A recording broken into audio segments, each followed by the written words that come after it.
Hello दोस्तों, स्वागत है आपका एक और नए क्लास में। फर्स्ट सेमेस्टर जूलॉजी का अगर आप पेपर देने जा रहे हो भाई, तो 15 नंबर में कई बार लॉन्ग में आता है डीएनए क्या है, डीएनए का केमिकल कंपोजिशन क्या है, उसका स्ट्रक्चर क्या है, उसका वाटसन और क्रिक मॉडल क्या है। तो इन सारी चीजों पे आज डिस्कशन करने वाले भाई।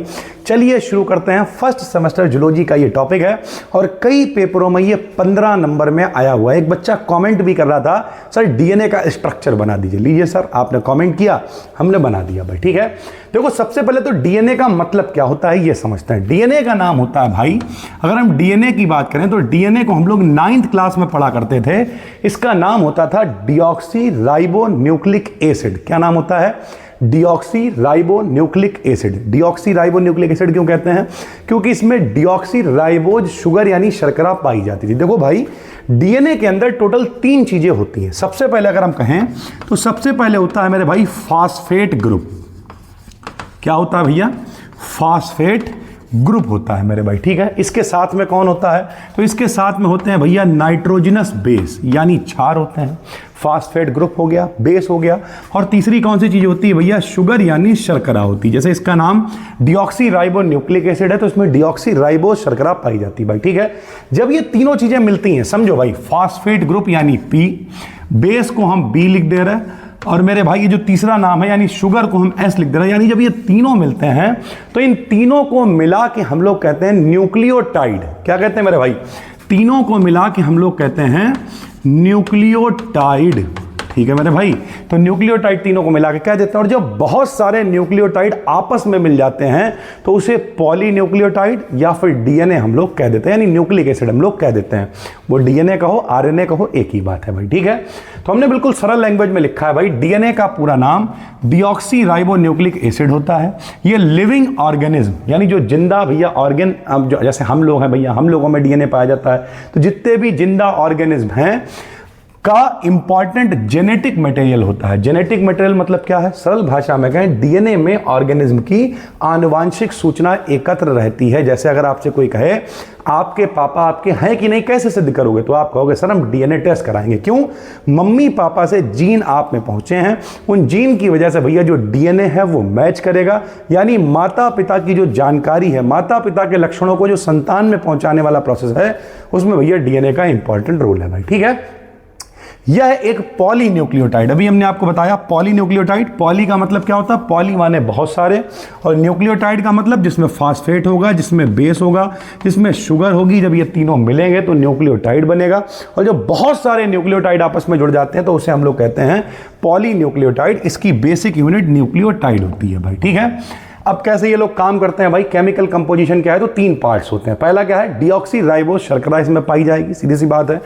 डीएनए में एक 5 कार्बन वाली यानी डीऑक्सी राइबो जो शर्करा होती है वो कैसी होती है भैया? तो वो पेंटोज शुगर होती है। पेंटोज का मतलब क्या होता है भाई? पेंटोज का मतलब होता है जहां पे कार्बन की संख्या 5 होती है उसे पेंटोज शुगर हम लोग कहते हैं, तो इसे डीऑक्सी राइबो शर्करा कहा जाता है। दूसरा फास्फेट ग्रुप पाया जाता है। इसका मेन काम क्या होता है? इसका मेन काम न्यूक्लियोटाइड्स को जोड़ना होता है। एक न्यूक्लियोटाइड तो बन गया तीनों के मिलने से, एक और न्यूक्लियोटाइड बन गया, लेकिन जब वो दोनों जुड़ेंगे, वो जुड़ेंगे कैसे? तो फास्फेट ग्रुप उन्हें जोड़ने का काम करेगा। तीसरा नाइट्रोजनस बेस होते हैं। इसमें कौन कौन से होते हैं? तो इसमें एडेनिन, ग्वानिन, थायामीन, साइटोसिन होते हैं। ये देखिए भाई 4 इसमें बेस होते हैं, जिसमें हम क्या कहते हैं? एडेनिन, ग्वानिन, थायामीन और साइटोसिन। जिसमें से जो पहले वाले हमने लिखे हैं एडेनिन और ग्वानिन, इन्हें हम लोग प्यूरिन कहते हैं मेरे भाई। क्या कहते हैं? इन्हें प्यूरिन कहते हैं। और जो दूसरे हैं साइटोसिन और थायामीन, इन्हें हम लोग पिरिमिडीन कहते हैं भाई। ठीक है, तो प्यूरिन और पिरिमिडीन जो क्षार होते हैं, एडेनिन, ग्वानिन, थायामीन और साइटोसिन इसमें पाया जाता है। तो इस तरीके से इसमें 4 नाइट्रोजनस बेस होते हैं। न्यूक्लियोसाइड और न्यूक्लियोटाइड क्या होता है भाई? तो अभी हमने आपको बताया मेरे भाई कि जब कभी भी केवल शुगर यानी शर्करा और बेस आपस में मिलेंगे, शर्करा और बेस आपस में मिलेंगे तो उसे हम लोग क्या कहेंगे? न्यूक्लियोसाइड कहेंगे।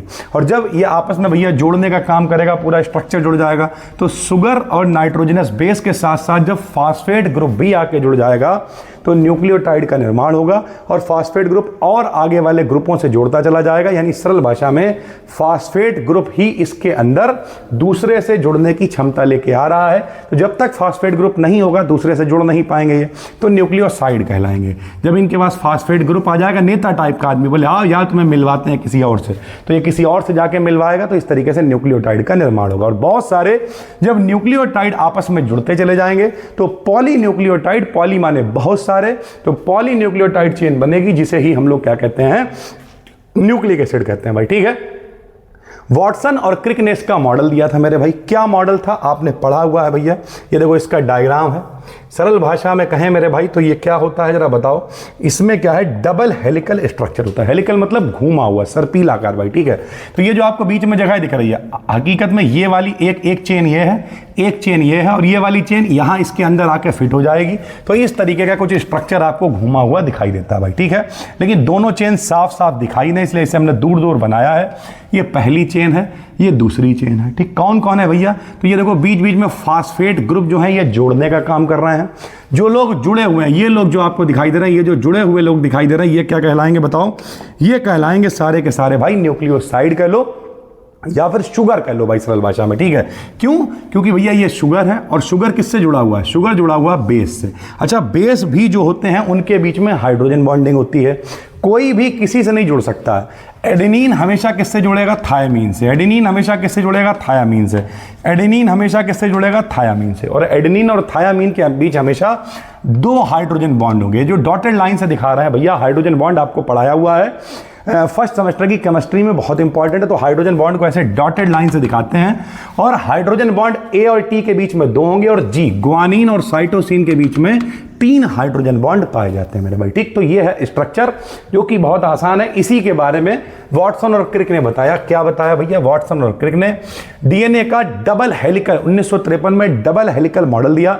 इस मॉडल के अकॉर्डिंग डीएनए का स्ट्रक्चर कैसा होता है, तो डबल हेलिकल यानी डबल घुमा हुआ होता है। सरल भाषा में कहें तो अगर बिल्कुल सीधा सीधा बनाओगे तो इस तरीके का, एक ऐसे करके गया है, एक ऐसे करके गया, और पूरा नीचे तक पूरा स्ट्रक्चर बना होता है मेरे भाई। ठीक है, मेन पॉइंट की बात करें तो डीएनए 2 पॉली न्यूक्लियोटाइड चेन से बना होता है।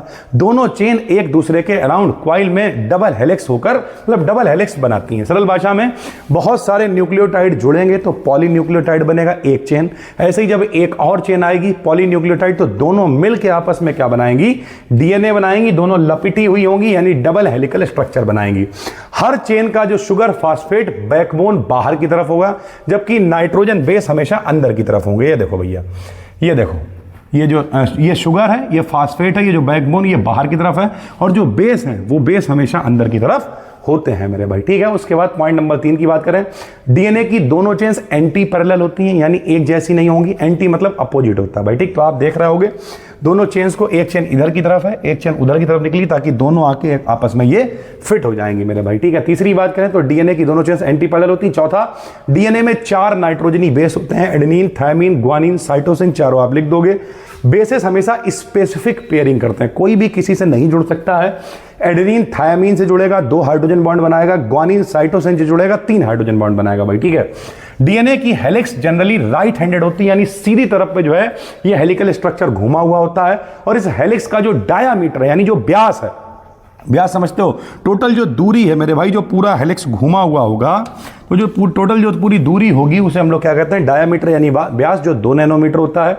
2 सक्सेसिव बेस पेयर, एक बेस पेयर यहाँ है, एक बेस पेयर अगर यहाँ है, तो उनके बीच की डिस्टेंस, तो उनके बीच की डिस्टेंस होती है लगभग 3.4 एंगस्ट्रॉम के करीब। और एक जो पूरा टर्न आता है उस टर्म में लगभग 10 बेस पेयर होते हैं, यानी एक टर्न की अगर आपसे कोई दूरी पूछ ले तो एक भैया पेयर के बीच की दूरी कितनी, 3.4 है, और 10 आते हैं एक टर्न में, तो अगर आप 10 से मल्टीप्लाई कर दोगे तो एक टर्न की जो डिस्टेंस है वो लगभग होती है 34 एंगस्ट्रॉम के करीब मेरे भाई। ठीक है, तो इस तरीके से देखो एक टर्न में लगभग 10 पेयर होते हैं। तो इस तरीके से आप इसका स्ट्रक्चर बना दोगे भाई।